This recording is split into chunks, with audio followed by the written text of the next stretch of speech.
Jo,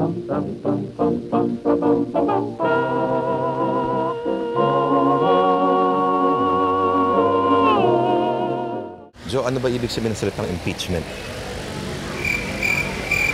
Sa tingin ko, isa yan sa paraan nila para sila rin ay igalang.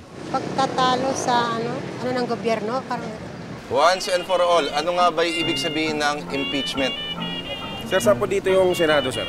Hindi ba marunong magbasa? Mangmang ka ba? Ayan, no? Senate of the Philippines nakalagay. Senado yung inaanap ko, sir, eh. Impeachment is a process by which a legislative body formally levels charges against a high government official.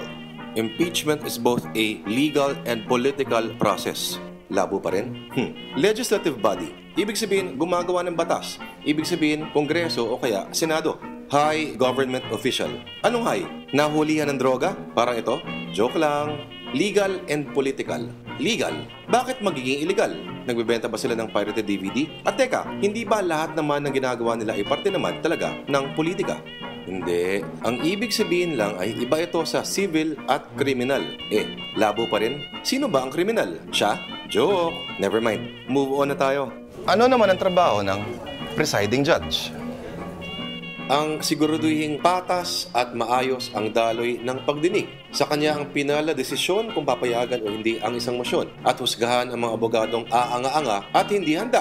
Nako, ang lalakas pa naman magparatang. Ano naman ang trabaho ng prosecutors? Hindi ka nagkakalayo ng itik. Sila ang nag-aakusa. Ang mga taga-usig, trabaho nilang patunayan na ang tunay ngang may sala ay si Corona. Trabaho nilang magpresenta ng mga ebidensya at magpakita ng mga saksi para sabihing may kabulastugan ngang ginawa si Chief Justice. Ngayon, ano naman ang ginagawa ng depensa? Chinito rin pala si Jun, pwede. Tagapagtanggol. Tungkulin nilang kontrahin at hanapan ng butas ang mga argumento ng mga prosecutors. Parang sa basketball, kung may shoot, may taga-supalpal. Ang layunin nila, palabasin na inosente at walang sala ang kanilang kliyente. Ito pa ang isang salitang maririnig mo ng paulit-ulit. Sui generis. Ngayon, ano naman ang ibig sabihin ng sui generis?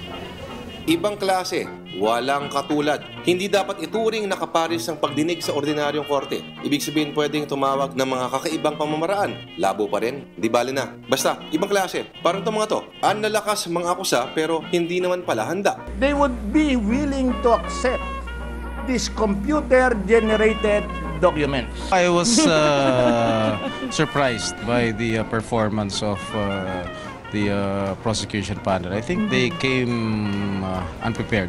Marami pa yan, gaya ng subpoena duces tecum at subpoena testificandum.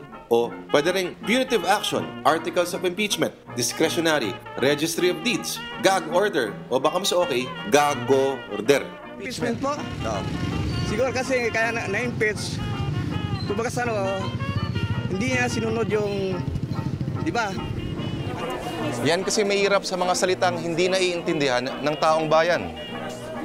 The Supreme Court had already ruled on this, pursuant to the Francisco ruling, that any and all proceedings conducted in connection therewith is a nullity, and therefore respondent is entitled to a dismissal of the complaint amounting to an acquittal.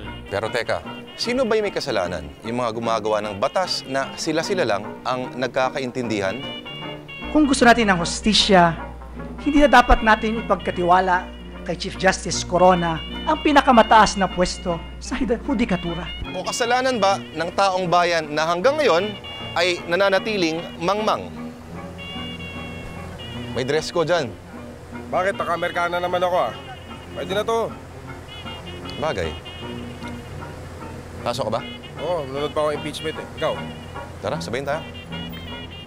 Pero, ano ba ang mas malala? Ang walang alam o yung may pinag-aralan naman pero nag-aanga-angahan at susubukan pang magpalusot?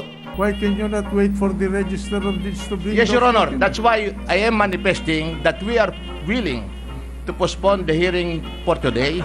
And Yung pala ang gusto mo, postponement.